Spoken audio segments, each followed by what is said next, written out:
El sonido de mis tacones se mezclaba con el murmullo de la tarde sevillana mientras cruzaba la calle Betis, justo cuando el cielo empezaba a encenderse en tonos dorados y rosados sobre el Guadalquivir. Cada paso sobre el empedrado resonaba como un pequeño latido, marcando el ritmo de un día que estaba a punto de convertirse en algo que no podría olvidar.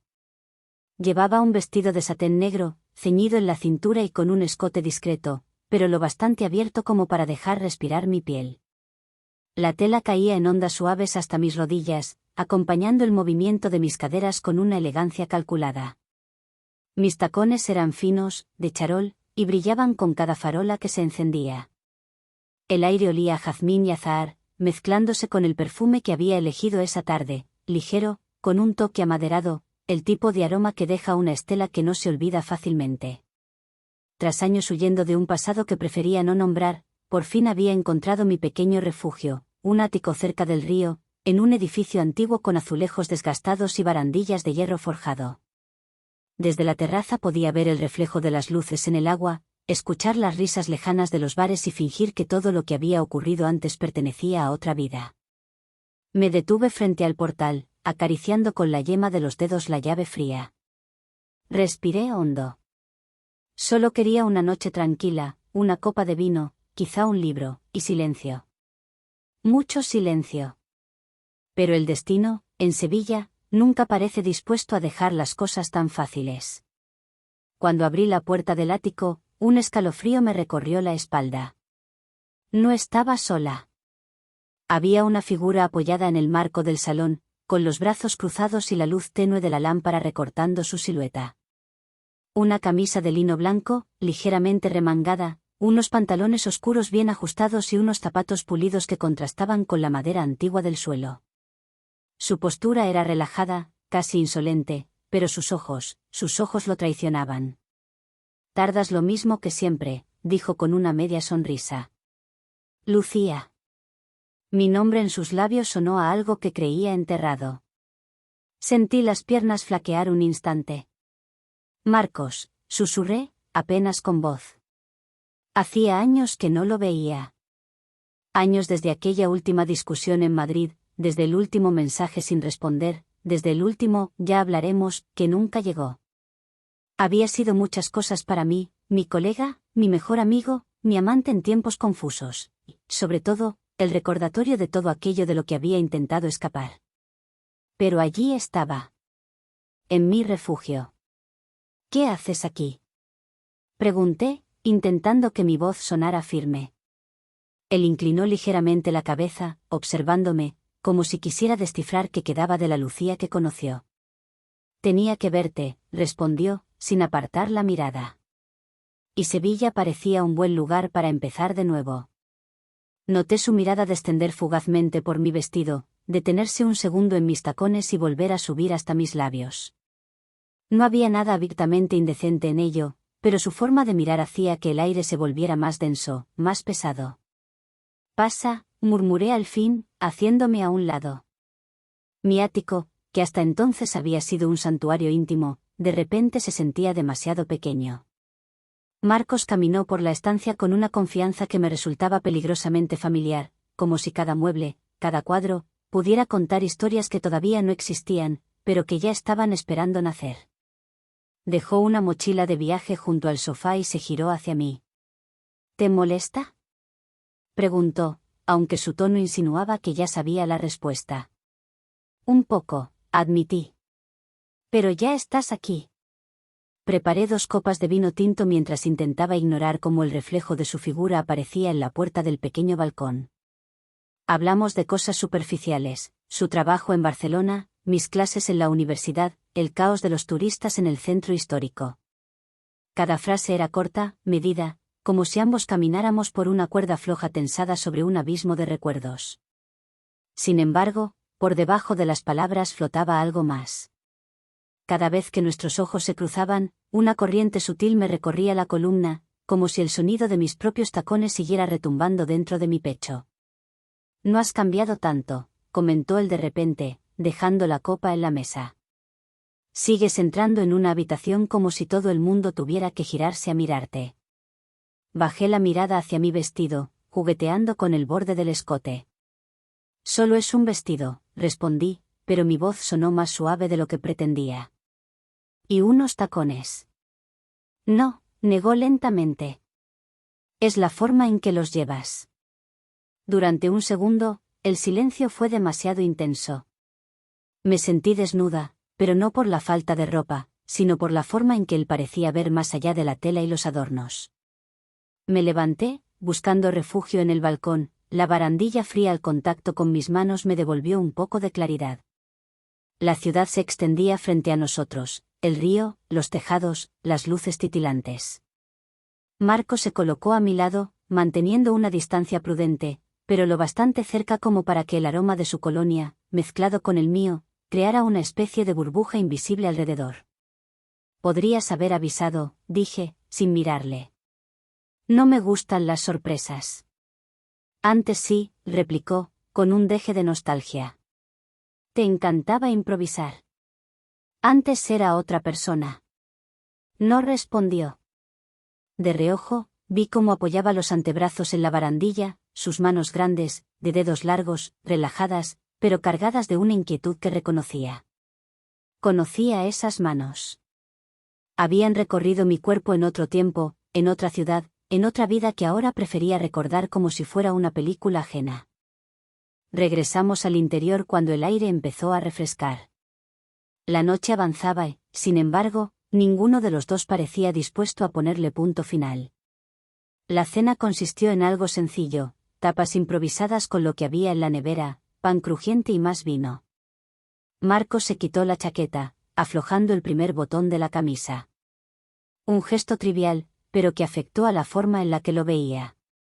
El tejido blanco se abría lo justo para dejar entrever la línea de su clavícula y un rastro de piel bronceada por el sol del Mediterráneo. Me descubrí prestando atención a detalles que no debería, al modo en que se llevaba el vaso a los labios, a cómo se inclinaba hacia adelante cuando hablaba, al brillo que aparecía en sus ojos cuando mencionaba algo que le apasionaba. No había nada formalmente indecoroso, pero el conjunto, la suma de gestos, creaba una tensión casi táctil. La conversación, inevitablemente, empezó a rodear el tema que ambos evitábamos. No me esperabas, dijo él, con voz baja. No, admití. De hecho, esperaba no volver a verte. Y, sin embargo, me has dejado entrar. Lo miré fijamente. Mis dedos jugueteaban con el borde de la copa, dejando pequeñas marcas de vino en el cristal. Quizá necesitaba comprobar que eras real, susurré. Que lo de antes pasó de verdad, y que ya no tiene poder sobre mí. Marco sonrió de lado, pero sus ojos seguían serios. ¿Y qué tal voy en tu experimento? No supe qué contestar. Me levanté, descalzándome los tacones con un suspiro de alivio. Sentir el frescor de la madera bajo mis pies desnudos fue como un pequeño ritual de liberación. Llevé los zapatos hasta la entrada y, al volver, noté cómo su mirada descendía fugazmente a mis tobillos, a la línea suave que trazaba el vestido sobre mis piernas. No dijo nada. No hizo falta. Poco después, anunció que estaba cansado por el viaje y que necesitaba dormir. Le indiqué la pequeña habitación de invitados, al fondo del pasillo. Cuando pasó junto a mí, rozó apenas mi brazo con el dorso de la mano. Fue un contacto mínimo, casi accidental, pero lo sentí recorrerme como una chispa. Me quedé sola en el salón, con el eco de mis propios pensamientos. El ruido lejano del río y el zumbido de la ciudad no consiguieron acallar las preguntas que se amontonaban en mi cabeza. ¿Por qué ahora? ¿Por qué aquí? ¿Y por qué, a pesar de todo, una parte de mí sentía que su llegada no era solo una coincidencia, sino el principio de algo que podía cambiarlo todo? Esa noche, tumbada en la cama, me fue imposible dormir. Las sábanas suaves rozaban mi piel, y cada vez que cerraba los ojos, veía la silueta de Marcos apoyado en la barandilla, la curva de su sonrisa contenida, la forma en que mis tacones sonaron al cruzar el umbral con él esperándome dentro. Sabía, con una certeza que me oprimía el pecho, que la paz que había buscado en Sevilla estaba a punto de convertirse en otra cosa. Algo más intenso, más peligroso. Algo que no sabía si estaba preparada para enfrentar. Y, aún así, una parte de mí, muy en el fondo, deseaba descubrir hasta dónde llegaría todo aquello. El amanecer entró tímidamente por las cortinas claras del ático, tiñendo las paredes de un tono suave y dorado. Me desperté con una sensación extraña, como si la noche anterior hubiera sido un sueño demasiado real. «Mamá», una voz infantil rompió el silencio. Me giré y vi a Diego, mi hijo de 9 años, de pie junto a la cama, con el pelo revuelto y su pijama azul con estrellas. Sonreí, agradeciendo internamente su presencia. Él era mi ancla, mi realidad, mi razón. «¿Quién es el señor que duerme en la otra habitación?», preguntó con total naturalidad. Mi corazón dio un pequeño vuelco. «Un viejo amigo», respondí suavemente. «Se quedará unos días». Diego asintió, sin más preguntas, y corrió a la cocina.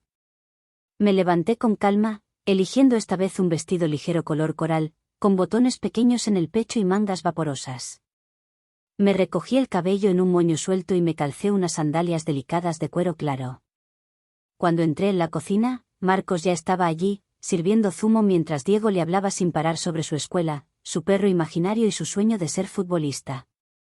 «Tu mamá tiene mucha suerte contigo», dijo Marcos con una sonrisa sincera. «Y yo con ella», respondió Diego abrazándome brevemente. Por un instante, la escena parecía casi perfecta, demasiado tranquila. Aún así, cuando nuestras miradas se cruzaron por encima de la mesa, supe que la tensión seguía allí, silenciosa, latente, peligrosa. No por Diego, sino por todo lo que Marcos y yo aún no habíamos resuelto. Más tarde, mientras Diego jugaba en su habitación, Marcos se acercó al balcón donde yo contemplaba el río.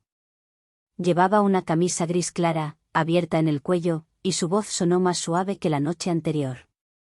«No sabía que eras madre», comentó. «Tampoco yo sabía que volverías», respondí.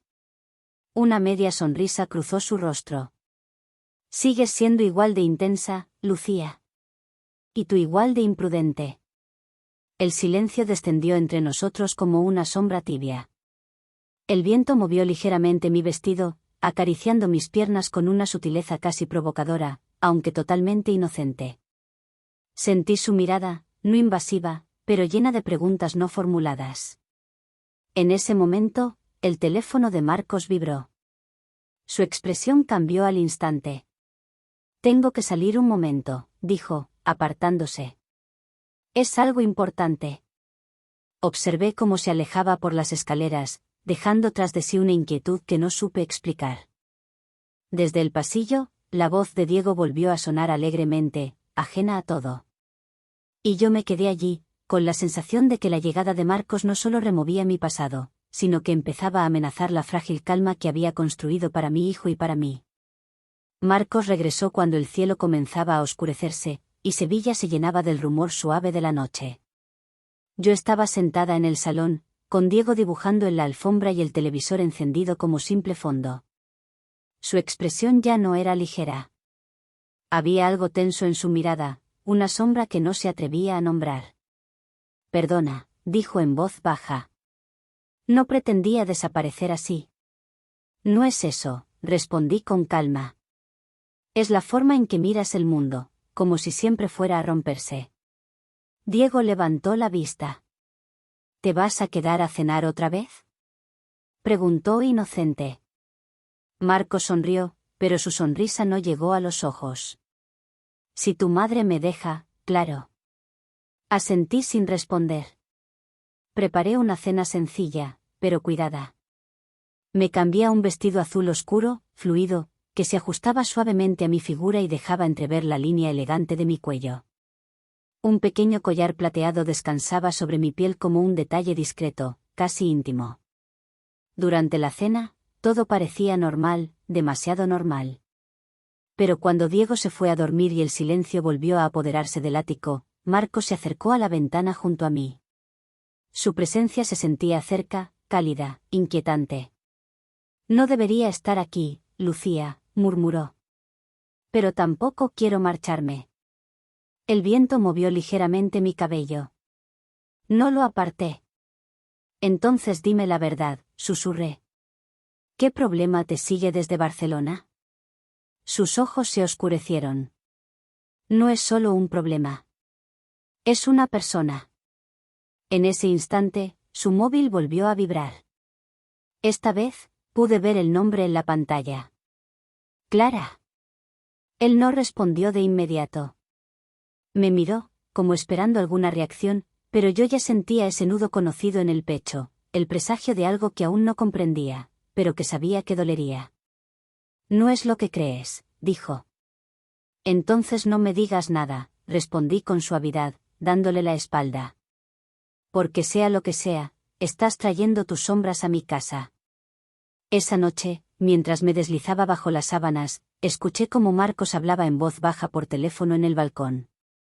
No entendí las palabras, pero sí el tono, urgente, cargado, casi desesperado. Y comprendí que su regreso no era una coincidencia. Era el inicio de un conflicto que aún no alcanzaba a ver, pero que ya se acercaba demasiado a mi mundo. La noche avanzó lenta, espesa, como si Sevilla contuviera la respiración junto a mí. Desde mi habitación escuchaba el murmullo distante del río y, a ratos, la voz contenida de Marcos en el balcón, intentando mantener la calma mientras hablaba por teléfono. No distinguía las palabras, pero sí la emoción, urgencia, tensión, miedo. Cuando finalmente el silencio regresó, supe que algo había cambiado. Al amanecer, me levanté antes que Diego. Me envolví en una bata ligera de satén color marfil y salí al salón. Marcos estaba sentado en el sofá, con el rostro cansado y la mirada perdida. La luz suave perfilaba sus facciones, y por un momento recordé al hombre que un día conocí, no al extraño que ahora parecía perseguido por sus propias decisiones. «¿No dormiste?», dije, sirviéndome un café. «No mucho», admitió. «A veces el pasado no sabe cuándo dejar de llamar». Me miró entonces con una intensidad que me hizo sentir expuesta, vulnerable, como si mis silencios hablaran más que mis palabras. «Lucía, yo no vine solo por nostalgia». «Eso ya lo comprendí», respondí con serenidad. «Pero no permitiré que Diego quede en medio de tu caos». Su expresión se suavizó. «Jamás haría daño a tu hijo», afirmó con firmeza. «Él no tiene nada que ver con esto». Un suspiro se escapó de mis labios. En ese instante, Diego apareció en pijama, con su habitual energía matutina y una sonrisa que parecía disipar la oscuridad de cada rincón. «Hoy quiero ir al parque de María Luisa», anunció feliz. «¿Podemos?». Acepté sin dudar. Necesitaba aire, distancia, algo que me recordara quién era más allá del torbellino que Marcos había traído consigo. Antes de salir, elegí un vestido fresco color verde oliva, que caía suave sobre mis piernas y resaltaba el tono cálido de mi piel. Combiné con unas sandalias claras y un bolso de piel trenzada. Me sentía femenina, segura, pero por dentro, una inquietud constante me erosionaba lentamente. En el parque, Diego corría entre las palomas mientras Marcos y yo caminábamos a cierta distancia, en un silencio que parecía cargado de todo aquello que evitábamos decir. «Clara no es solo alguien del pasado», confesó al fin. «Ella cree que le debo algo, y no se detendrá hasta conseguirlo». «¿Y eso qué significa para mí?», pregunté, deteniéndome. «Significa que tu tranquilidad se verá afectada si sigo aquí». Entonces levantó la mano, dudando, pero finalmente apartó con delicadeza un mechón de cabello que había caído sobre mi mejilla. El gesto fue tan suave, tan contenido, que no tuvo nada de indebido, pero todo de peligroso. Mi respiración se volvió más lenta, más consciente. Nos quedamos en silencio, demasiado cerca, demasiado conscientes el uno del otro. «No juegues con esto, Marcos», susurré. «Yo ya no soy la mujer que dejó que el mundo se le derrumbara por una ilusión». «Lo sé», respondió, con una tristeza que me atravesó. «Y aún así, no logro apartarme». Regresamos al ático cuando el sol comenzaba a caer. Diego se encerró en su habitación con sus cómics, y yo me quedé mirando por la ventana, observando cómo las luces se encendían sobre el río. Marcos permanecía detrás de mí, en silencio. «Voy a marcharme pronto», dijo finalmente. «Pero antes necesito arreglar algo, y despedirme como es debido». Giré lentamente.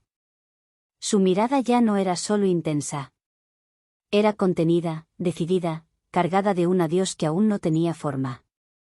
Ten cuidado con tus despedidas, le advertí. No todas sanan. En ese instante, el timbre sonó con fuerza, rompiendo el aire denso del ático. Marcos palideció. No se movió. El sonido volvió a repetirse, más insistente. Y supe, sin necesidad de abrir la puerta, que las sombras de Clara acababan de alcanzarnos. El timbre volvió a sonar, esta vez más corto, más impaciente. Un sonido que no pedía permiso, que exigía respuesta. Marcos me miró como si ya supiera quién estaba al otro lado. Sus labios se tensaron, y durante un breve segundo vi en su rostro algo que nunca antes, miedo real. No deberías abrir, murmuró. Esta es mi casa, respondí con firmeza, avanzando hacia la puerta. Cuando la abrí, el aire nocturno entró con fuerza, acompañado por una figura elegante y peligrosa a la vez. Clara. Su presencia era impecable, cabello oscuro perfectamente recogido, labios rojos precisos, un abrigo claro sobre un vestido ajustado que dejaba entrever una silueta afilada y segura. Su mirada se deslizó por mí con fría cortesía. Así que tú eres Lucía, dijo con voz suave, casi amable. Por fin nos conocemos. Sentí como el silencio se hacía espeso, pesado, como si toda la noche contuviera algo que estaba a punto de quebrarse. Marcos, continuó, sin apartar la vista de mí. ¿No vas a presentarme? Él dio un paso al frente, colocándose entre nosotras sin tocarme, pero dejando claro su gesto protector. Clara, este no es lugar para tus juegos. Ella sonrió, lentamente. ¿Juegos? Solo vengo a recuperar lo que me pertenece, o lo que me prometiste. Mis dedos se cerraron con fuerza sobre el borde de la puerta.